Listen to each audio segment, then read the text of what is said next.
So round 3 of ASBK is at Queensland Raceway, a small track just outside of Ipswich, which is west of Brisbane and the Gold Coast.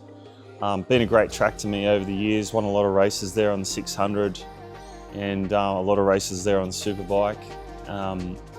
We had a great test up there. We went and basically do our reconnaissance testing a couple of weeks before, and yeah, we get to the track with a lot of confidence. The bike's evolved to a place where I really like the Ducati, and yeah, we keep constantly improving as a team on the setup, and my confidence in the bike is always getting higher. So yeah, really looking forward to what the weekend can bring, and trying to get our Superbike advocates Ducati V4R up top.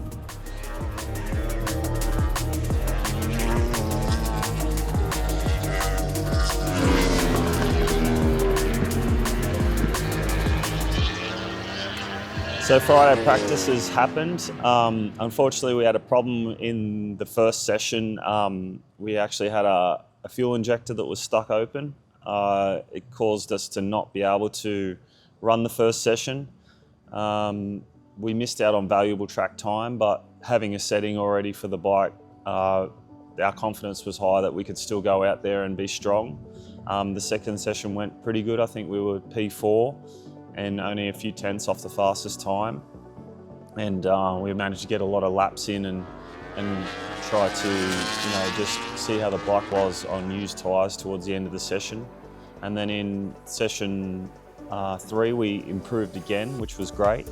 Improved the lap time by 3 tenths. We got ourselves a little bit closer to the leaders. We ended up 5th, but the gap to the leaders was 0.3 again. So yeah, really working on just trying to make sure that I'm strong at the end of the race. I think that when you look at the overall times, everyone sort of settles down into a similar pace.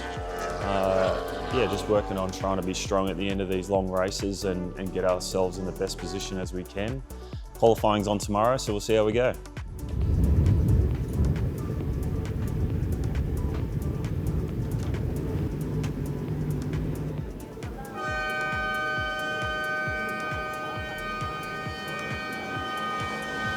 So Saturday qualifying, what can I say? Probably one of the most difficult days qualifying in my career. Because we had a lot of speed, the practice session in the morning, we showed that we had good speed. We did have a problem with the electronics on the bike. It wasn't an electronics problem in the way that there was an issue inside the setting. It was actually the wiring harness had rubbed through onto the front subframe, and there was an exposed wire touching the frame, which caused the bike to intermittently stop on track. So every time I made an attempt to go out in qualifying 1, the bike would stop. I'd have to reset everything, start the bike up again, come back to the pits. We tried several times to make a lap. Unfortunately, with our qualifying system, if you don't make a lap in Q1, you don't get through the top 12, and your position that you're in at the end of Q1, that's your starting position, and we actually hadn't posted a competitive time. So lucky enough that our lap times in practice showed that we were fast enough to be on the grid, so we get a dispensation to start, but we'll be last on the grid for tomorrow's race. Yeah, very difficult position to be in, but I'm confident that the speed that we have in the bike and my ability around this track are going to get us through. And yeah, we'll spend tonight looking over the bike, trying to find what the issue is with the wiring harness. We think we've found it and remedy the problem. We have a warm-up in the morning, so there'll be an opportunity to go out and check to see if the bike's okay. And then yeah, we'll just give it our best shot. So Queensland Raceway is always going to be special to me. If you go to the track and ride it, it's not the greatest track to just travel to do a ride day, but for some reason the layout generates amazing racing, and it's always good to go there and watch the other classes race, because from anywhere on the track you can see the whole circuit. We always sit out on the pit wall and watch all the racing, and I found myself before that last race watching the Supersport race and then coming back to go get ready and then watching the Supersport race. It's a great track to go to, but On the 600, I think I won about 5 times, and then through the FX Superbike days, I won about 7 or 8 times as well. So yeah, it's been a great track to me over the years, and I'm always going to enjoy going there.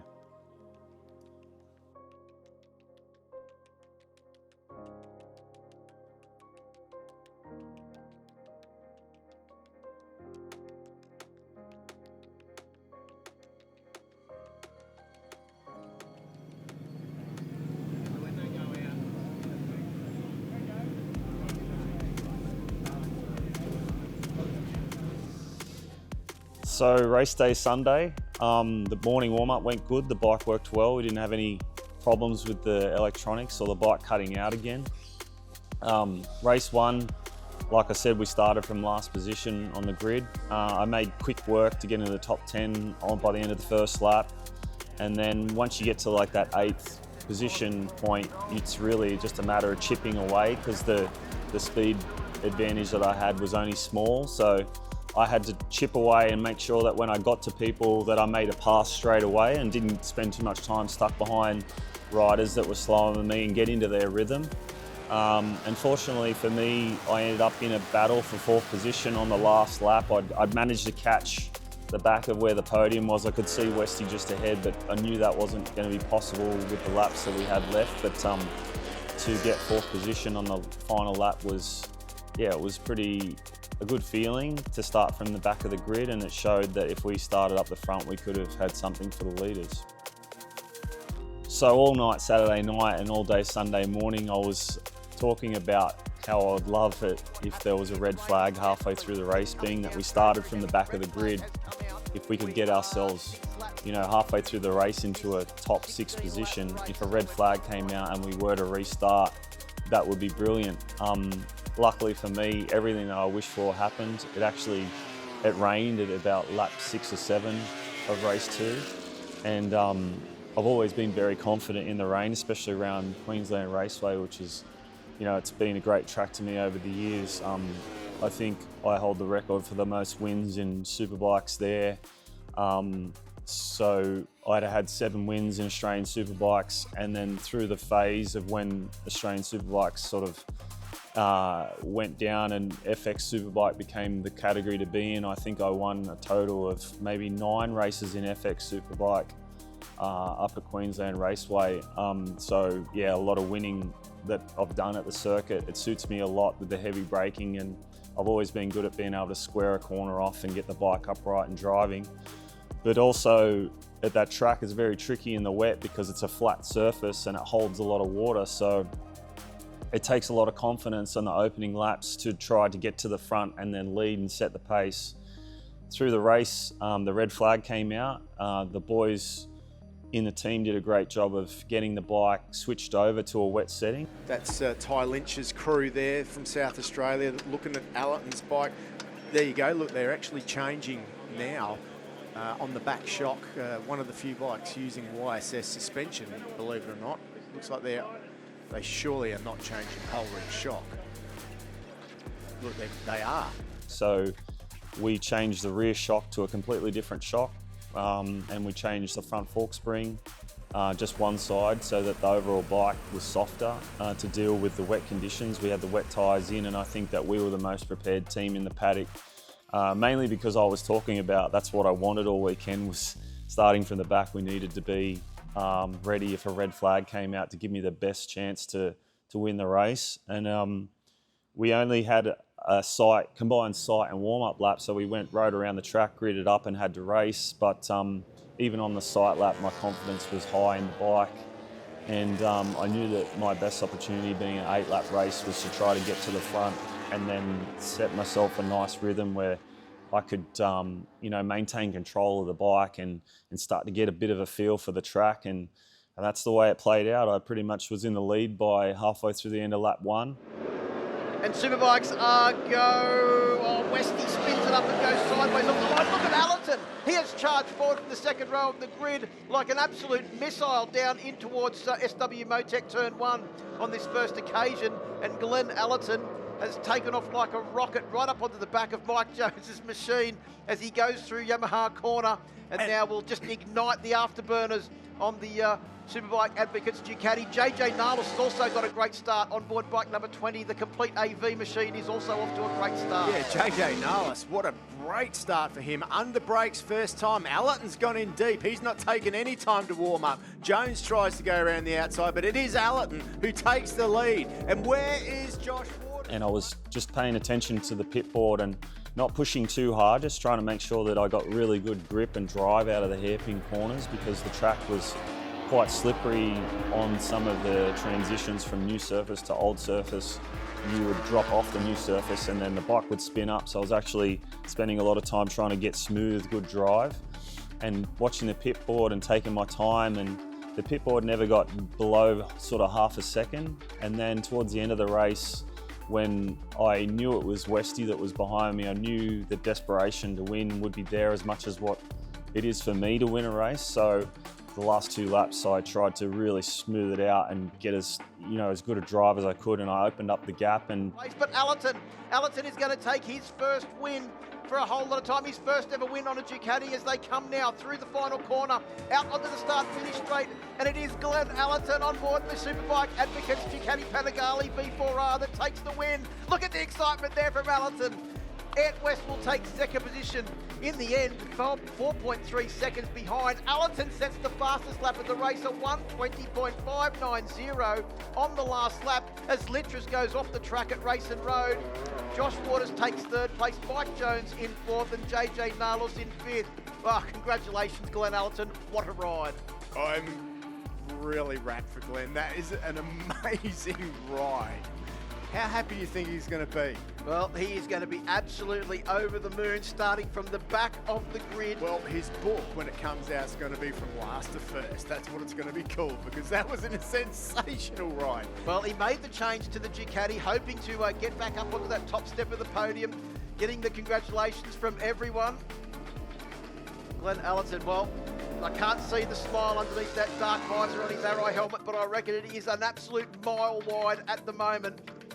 yeah, to get our first win as a team, Superbike Advocates Racing Team, is a proud moment for me. To put this team together was like a lot of hard work. And you always put the team together with the hope that you're putting together a winning package so that you can go out there and win races. And to have our first win come in our third event, yeah, it was wet, but our win really came the back of good planning, good strategy, execution. Despite everything that went wrong on Saturday, we had a plan in place that we would take advantage of anything that came our way, and that red flag was exactly what we needed. And it just played out exactly how we wanted it, and it showed how good our team was to have the ability to execute a really good wet setting and give me the confidence to go out and win the race. It was a great feeling. The emotions were high. They were saying to me it's been 9 years since I won a race in ASBK, which is probably the case, but throughout this whole period of time, it's not like I've been at the back of the pack. I've finished second in the championship, I think 4 times. I've finished third in the championship twice. I've missed out on the championship within 5 or 6 points 2 of those times. And we had, FX Superbike in the middle of all that, and I'd won some races, especially in night series races. So it's not like we've been a ways away from winning races. We've been very competitive, but just not crossed the line in first in ASBK for quite some time. I can't tell you how good that feels to get the monkey off my back. I've known deep down that I could do this for a long time. Back in 2017, I suffered a really badly broken arm, and off the back end of that, I wasn't given much hope of being a competitive superbike rider by people that were around me, not personal people that are with me, but just teams that probably looked at me and thought, this guy's done. At back then I was 36, and people were thinking that I was finished. But I knew at that point in time when I broke my arm, I was the strongest rider on the grid, and I've always had that drive inside me that I could get back to that position. Our sport's evolved over those years to the point where the team is very important. The electronics on the bike are very important. The tyres are of utmost importance. And throughout the years, I've had some good support, but this year, you know, we have a great opportunity with this bike and with this structure that we have to win more races. We were very close last year, very, very close. Right when we got some momentum, it just didn't quite happen for us. But like I said, a lot of training has happened for myself over the years, a lot of hard work, a lot of strategy, a lot of planning, and a lot of sleepless nights thinking about how I can go faster, how I can make the team better. And to get that win was like, yeah, it's an amazing feeling, something that you'll never get sick of in racing. It's so addictive. And now we're going to go back and try and make our team even better so we can get more wins. And going forward, I'm sure we can. So the warm-up lap will be up at